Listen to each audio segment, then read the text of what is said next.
আসসালামু আলাইকুম বন্ধুরা, এসএফটেক চ্যানেলের পক্ষ থেকে শফিক বলছি। এই ভিডিওতে আপনাদের দেখাবো ঈদের জন্য ঈদ কার্ড বা ঈদের পোস্টার কিভাবে তৈরি করতে হয়। বন্ধুরা, ঈদ এলেই আমরা আমাদের প্রিয়জন, বন্ধু বান্ধব বা আমাদের যারা আপনজন রয়েছে তাদেরকে আমরা ঈদ কার্ড বা ঈদের পোস্টার পাঠিয়ে উইশ করে থাকি।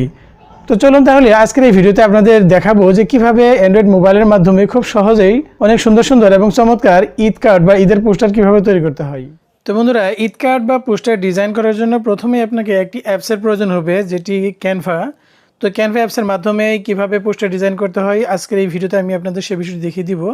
তো এর জন্য আপনাকে অবশ্যই ক্যানভা অ্যাপটি ইনস্টল করে থাকতে হবে। যদি না থাকে তাহলে আপনি প্লে স্টোরে গিয়ে ক্যানভা লিখে সার্চ দিলেই ক্যানভা অ্যাপটি চলে আসবে। এরপর আপনি ক্যানভার উপর টাচ করবেন।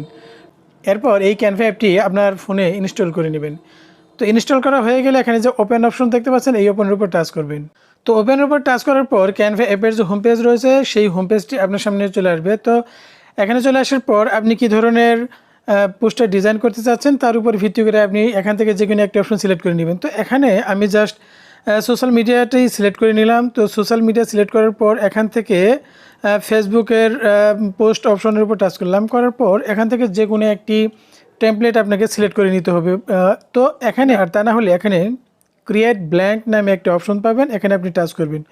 তো এখানে আমি ক্রিয়েট ব্ল্যাঙ্কের উপর টাচ করলাম। এখানে যেহেতু আমরা ব্ল্যাঙ্ক পেজ এখানে সিলেক্ট করেছি, তাই এখান থেকে আপনাকে যে কোনো একটি টেমপ্লেট সিলেক্ট করতে হবে। তো যেহেতু আমরা ঈদ কার্ডের জন্য বা ঈদের পোস্টার কার্ড তৈরি করব, তাই এখানে আপনি যদি একটু স্ক্রল করে ডান দিকে চলে আসেন তাহলে এখানে ঈদ নামে একটি অপশন দেখতে পাবেন, এখানে আপনাকে টাচ করতে হবে। এখানে দেখতে পাচ্ছেন যে ঈদের উপরে টাচ করার সাথে সাথে এখানে আমাদের ঈদ কার্ডের যে টেমপ্লেটগুলো রয়েছে সেগুলো এখানে চলে এসেছে। তো আসার পর আপনার পছন্দ মতো যে কোনো একটি টেমপ্লেট বা যে কোনো একটি ব্যাকগ্রাউন্ড আপনি এখান থেকে সিলেক্ট করে নেবেন। এখানে কিন্তু ফ্রি ভার্সনের কিছু টেমপ্লেট রয়েছে এবং কিছু প্রো ভার্সনের টেমপ্লেট রয়েছে। তো আমরা যেহেতু ফ্রি ভার্সনের টেমপ্লেটগুলো ব্যবহার করব, তাই এখান থেকে আমি এটিকে সিলেক্ট করব। তো এই টেমপ্লেটটি সিলেক্ট করার জন্য আমি জাস্ট এই টেমপ্লেটের উপর টাচ করলাম। তো টাচ করার পর এই টেমপ্লেটটি আপনার টাইমলাইনে চলে আসবে, অর্থাৎ আপনার ব্যাকগ্রাউন্ডে চলে আসবে। তো ব্যাকগ্রাউন্ডে চলে আসার পর আপনি যদি এই টেমপ্লেটের কোনো একটি এলিমেন্ট আপনি যদি চেঞ্জ করতে চান তাহলে আপনি জাস্ট সেই লেখার উপর বা সেই ডিজাইনের উপর আপনি টাচ করবেন। তো আপনি যদি কোনো একটি এলিমেন্ট এখান থেকে কোনো জায়গায় সরাতে চান তাহলে আপনি জাস্ট তার উপর টাচ করবেন। করার পর এখানে আপনি ড্র্যাগ করে সেটাকে যেখানে রেখে দিবেন সেখানে কিন্তু সেটা থাকবে। এরপর আপনি যদি অন্য কোনো একটি এলিমেন্ট এখানে সেট করতে চান, মানে ঈদ সম্পর্কিত যে কোনো একটি এলিমেন্ট যদি আপনি সেট করতে চান তাহলে আপনি এখানে নিচে যে এখানে প্লাস আইকনটি দেখতে পাচ্ছেন এর উপর টাচ করবেন। করার পর এখানে যে এলিমেন্ট নামে যে অপশনটি দেখতে পাচ্ছেন এই এলিমেন্টের উপর টাচ করবেন। তো টাচ করার পর এখানে অনেকগুলো অপশন চলে আসবে। এখানে আরবি কিছু লেখা রয়েছে এবং এই ঈদ সম্পর্কিত অনেকগুলো আইকন রয়েছে। এখান থেকে আপনি যে কোনো একটা আইকন এখান থেকে সিলেক্ট করে আপনি সেখানে কিন্তু সেট করে দিতে পারবেন। তো এখান থেকে আমি এই চাঁদ এবং তারা অপশনটি দেখতে পাচ্ছেন, এই চাঁদ এবং তারা এই আইকনটিকে আমি এখানে সেট করব। তো এটাকে আমি ড্র্যাগ করে জাস্ট একটু ছোটো করব। ছোটো করার পর এখানে জাস্ট ধরে এটাকে আমি এখানে বসিয়ে দেব। ওকে। তো এরপর এখানে দেখতে পাচ্ছেন আরও বেশ কিছু আইকন এলিমেন্ট রয়েছে, যেগুলো চাইলে আপনি ছোটো বড়ো করতে পারবেন এবং এগুলোকে কিন্তু আপনি যে কোনো একটা জায়গায় সেটও করতে পারবেন। তো সেট করার পর এখান থেকে যদি আপনার অন্য কোনো কিছু প্রয়োজন হয় তাহলে আপনি এইভাবে এই প্লাসে টাচ করবেন। করার পর এখানে আরবি কোনো লেখা যদি আপনি এখান থেকে সেট করতে চান তাহলে এখানে যে লেখা রয়েছে সেখান থেকে আপনি টাচ করলে এই লেখাগুলো কিন্তু এখানে চলে আসবে এবং এই লেখাগুলোকে কিন্তু আপনার ইচ্ছা মতো ছোটো বড়ো করে আপনার সুবিধা মতো জায়গায় সেট করতে পারবেন। ওকে, এখন আমরা যে কাজটি করব সেটি হচ্ছে আমরা এখানে একটা পিকচার অ্যাড করব। যখন আমরা পোস্টার তৈরি করব তখন নিজেদের একটা পিকচার অ্যাড করব। তো অ্যাড করার জন্য একইভাবে আমরা আবারও এখানে প্লাস আইকনের উপর টাচ করব। টাচ করার পর এখানে যে গ্যালারি অপশন দেখতে পাচ্ছেন এই গ্যালারিতে আমরা টাচ করব। তো এই গ্যালারিতে টাচ করার পর আপনার ফোনের যে গ্যালারি রয়েছে সেই গ্যালারির যে পিকচারটি আপনি এখানে সেট করতে চাচ্ছেন সেই পিকচারটি এখানে সেট করে দিবেন। আর এই পোস্টারে সেট করার জন্য আমার এই পিকচারটিকে আমি সিলেক্ট করে নেব। তো এখানে আমি এই পিকচারের উপর টাচ করলাম। টাচ করার পর এখানে অ্যাড টু পেজ নামে যে অপশনটি চলে আসবে নিচে, এখানে আমি এই অ্যাড টু পেজের উপর টাচ করবেন।